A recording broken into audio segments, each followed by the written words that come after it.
tamu saya satu sosok yang teramat sangat penting. Beliau seorang profesor, seorang dosen, doktor, dan boleh dikatakan seorang antropolog, yaitu Bapak Profesor Dr. Menahem Ali. Tepuk tangan. Ada nggak nama Nabi Muhammad SAW di dalam Bible? Jawabannya ada. Nabi Daud itu menerima kitab kitab Zabur.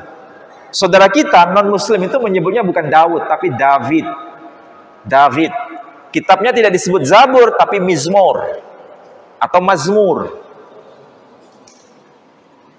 Di dalam kitab Mazmur, kitabnya Nabi Daud, disebutkan apa? Hikko mamtakim wa khullo Muhammadin zaidadi wa zara'i benot Yerusalem. Kalau diterjemahkan, hikko mamtakim, dia pada lisannya begitu indah.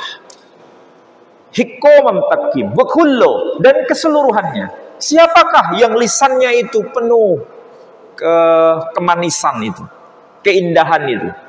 Wa khullo, keseluruhannya. Siapa namanya? Muhammadin.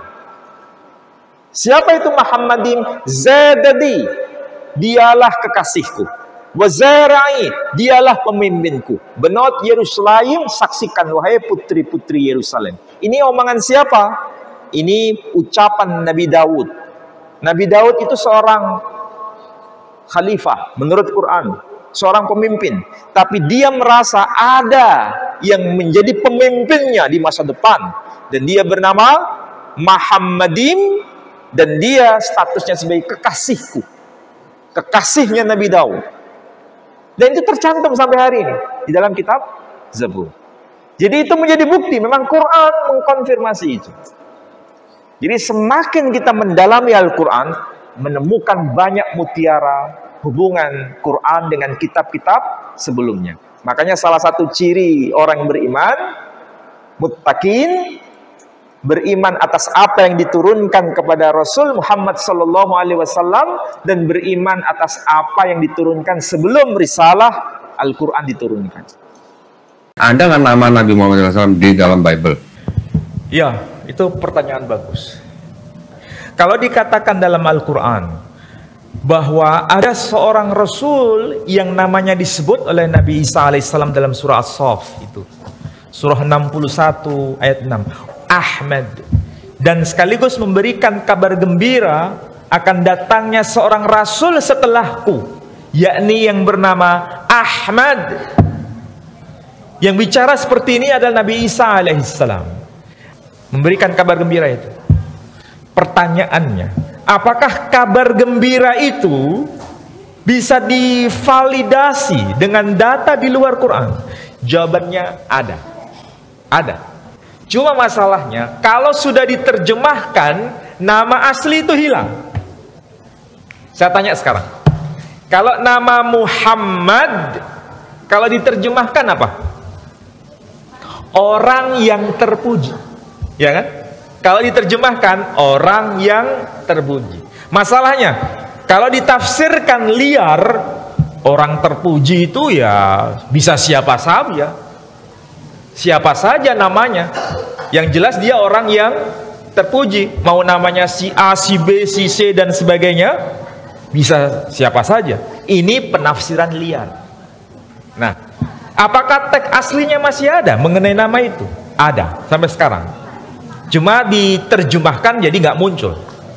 Itu terkandung di dalam kitab Syir Hasyirin, pasal 5 ayat 16. Dikatakan, hikko mamtakim wa khullu Muhammadin zaidadi wa zara'i benot Yerusalem.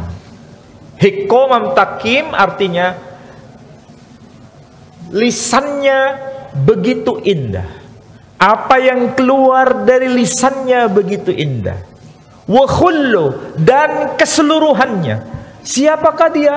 Muhammadim. Siapakah itu Muhammadim? Saya nggak terjemahkan ya.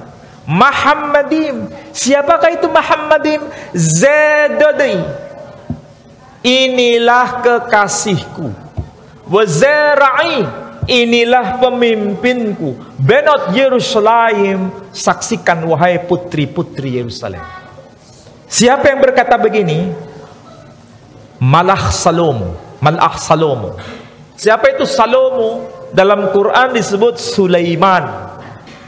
Dia berkata, ada yang muncul di masa depan, dia bernama Muhammadim, dia disebut sebagai Zadadi, dialah, inilah pemimpinku, kekasihku. Wa zara'i, inilah pemimpinku. Coba bayangkan, Nabi Sulaiman itu pemimpin, Nabi Sulaiman itu raja, tapi ada yang lebih mulia, lebih agung dibanding dia. Makanya dia disebut sebagai dialah pemimpin. Siapakah dia? Muhammadin. Cuma dalam terjemahan disebutkan apa? Yang paling indah, yang paling bersih, yang paling terpuji. Namanya hilang, tapi teks aslinya masih ada. Come on, use your brain. Logika enggak. Plongo